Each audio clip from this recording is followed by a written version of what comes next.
नमस्कार. Pune prime news मध्ये आपलं स्वागत आहे. महाराष्ट्रातील लाखो डी.एड आणि बी.एड धारक तरुणांसाठी एकीकडे 30,000हून अधिक शिक्षक भरतीची मोठी घोषणा झाली, पण दुसरीकडे ऐन मोक्यावर पवित्र पोर्टल ठप्प झाल्यामुळे विद्यार्थ्यांवर मोठं संकट ओढवलं आहे.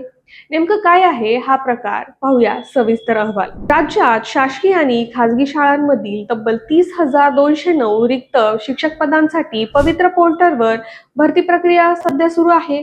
या प्रक्रियेअंतर्गत पात्र उमेदवारांना 9 ऑगस्ट ते 11 ऑगस्ट या कालावधीत पोर्टलवर लॉग इन करून आपला प्रेफरन्स नोंदवून ते लॉग इन करायचे आहे.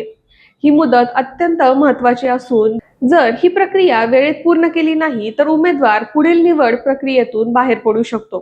पण अडचण अशी आहे की गेल्या काही दिवसांपासून ते पोर्टल सतत डाऊन होत आहे किंवा स्लो चालत आहे.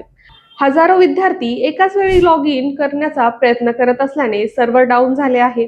अनेक जण रात्री अपरात्री प्रयत्न करत आहेत, तरीही OTP येणे किंवा पेज क्रॅश होण्याची तक्रारी सुरूच आहे. यामुळे विद्यार्थ्यांमध्ये प्रचंड संताप आणि भीतीचे वातावरण पाहायला मिळत आहे. गेले कित्येक महिने शिक्षक भरतीच्या प्रतीक्षेत असलेल्या या उमेदवारांनी आता आक्रमक भूमिका घेतली आहे. वेबसाईटच्या या तांत्रिक बिघाडीमुळे अनेक पात्र तरुण पसंती क्रमांक भरण्यापासून वंचित राहण्याची दाट शक्यता निर्माण झाली आहे.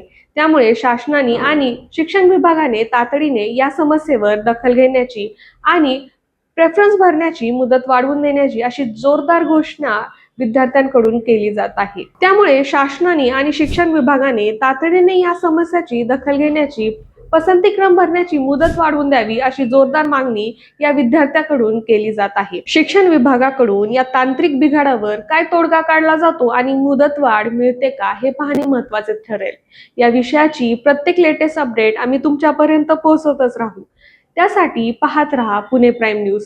चॅनलला लाईक करा, सबस्क्राईब करा आणि ही बातमी जास्तीत जास्त होतकरू शिक्षकांपर्यंत शेअर करा.